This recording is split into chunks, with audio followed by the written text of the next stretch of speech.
Change the brakes on a Hyundai Sonata 2010. I'm going to change the brakes and the brake pads and the rotors on a Hyundai Sonata 2010.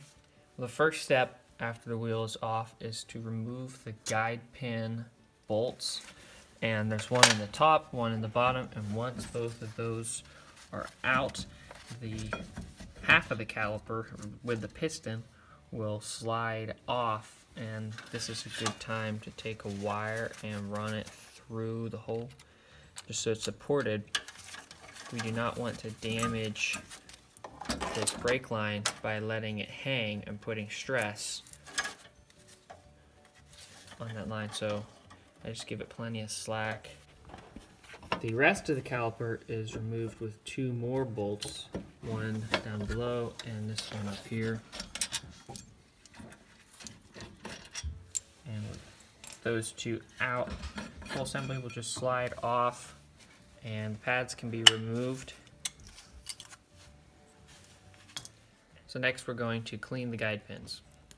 You can pull back this rubber cover. Definitely do not tear that.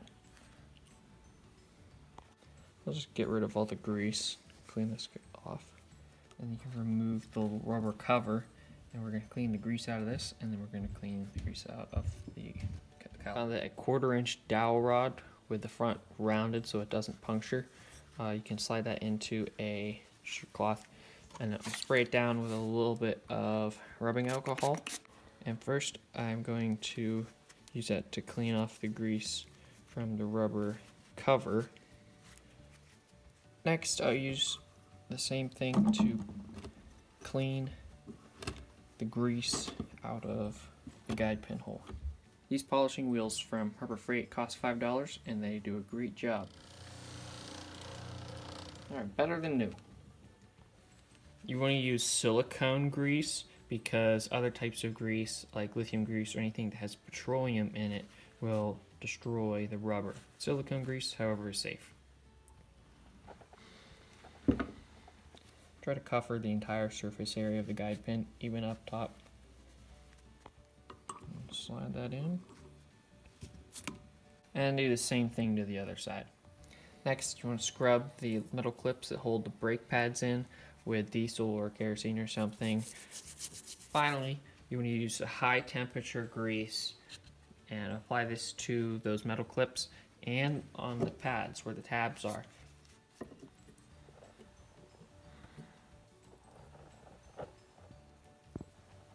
The pads should glide in without any trouble. If they are still tight, then you'll want to grind the tabs of the brake pad so that it wiggles more like this. You pull the rotors off, you'll need a number 3 Phillips. If you use a number 2, it's too small and it won't make full contact with a screw and it'll strip out most likely. So use a number 3. And with that one little screw out, the whole rotor will come off. It's good to check that the rotors you're putting on are actually the same diameter as the ones that you're taking off. So our rotor came off very easily, but oftentimes you have to beat them with a hammer because it'll rust in here.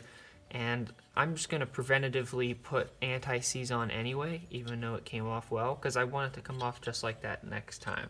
So I don't want to let it corrode any farther. So the whole thing's covered pretty well, including this little lip around there. So just line up your screw, which looks like it's going to go the other way, and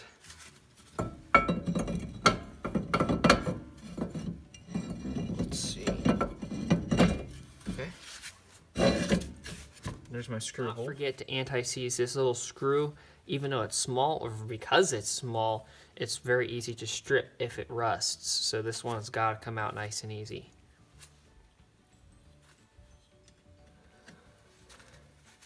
And that'll go back in. And now our caliper can be reinstalled. So it'll just slide on just like that, and then with one of these bolts, which has been anti-seized, I'll just put that in the top and give it a couple rotations to hold it in place. And the bottom one.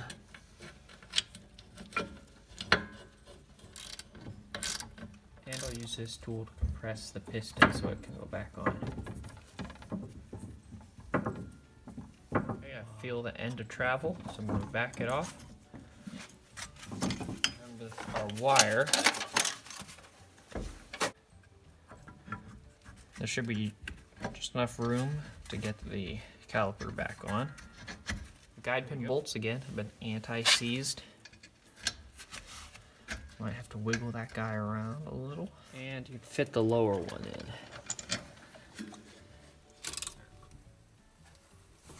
Finally, we'll degrease the rotor. We're ready for the wheel.